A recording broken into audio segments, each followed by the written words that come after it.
जय श्री राम।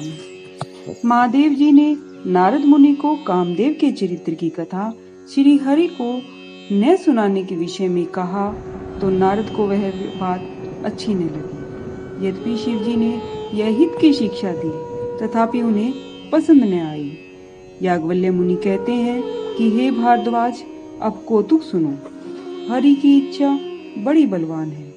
श्री रामचंद्र जी जो करना चाहते हैं वही होता है। ऐसा कोई नहीं है जो उनके कुछ विरुद्ध कर सके।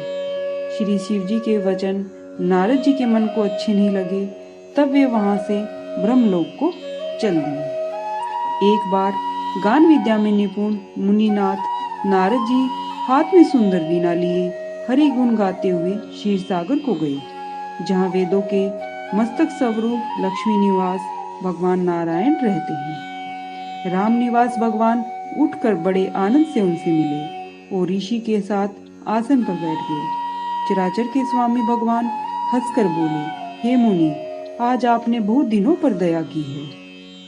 यद्यपि श्री शिव जी ने उन्हें पहले से ही बरज रखा था, तो भी नारद जी ने कामदेव का सारा चरित्र भगवान को कह सुनाया। श्री रघुनाथ की माया बड़ी ही प्रबल है। जगत में ऐसा कौन जन्मा है जिसे वे मोहित न कर दे। भगवान रूखा मुंह करके बड़े ही कोमल वचन बोले, हे मुनिराज, आपका स्मरण करने से तो दूसरों के मोह, काम, मद और अभिमान मिट जाते हैं, फिर आपके लिए तो कहना ही क्या है। ये वचन सुन मुनि बोले, सुनिए, मोह तो उनके मन में होता है जिनके हृदय में ज्ञान और वैराग्य नहीं है। आप तो ब्रह्मचार्य में तत्पर और बड़े ही धीर बुद्धि वाले हैं। भला कहीं आपको भी कामदेव सता सकता है? नारद जी ने अभिमान के साथ कहा, भगवान, यह सब आपकी कृपा है।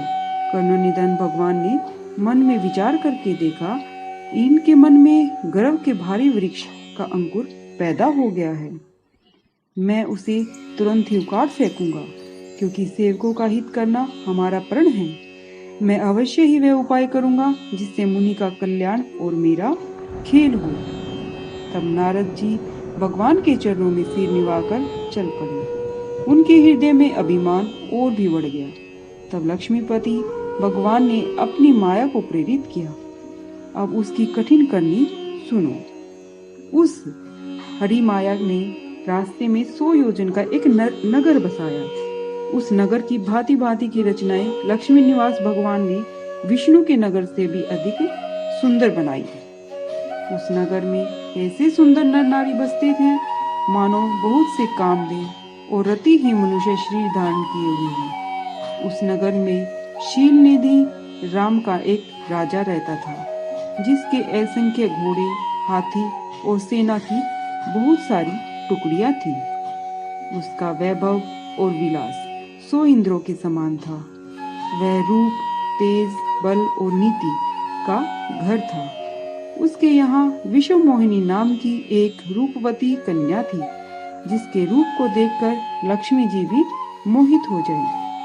वह सब गुणों की खान भगवान की माया ही थी। उसकी शोभा का वर्णन भला हम कैसे कर सकते हैं। वह राजकुमारी स्वयंवर करना चाहती थी, जिसके वहां अगणित राजा पधारे।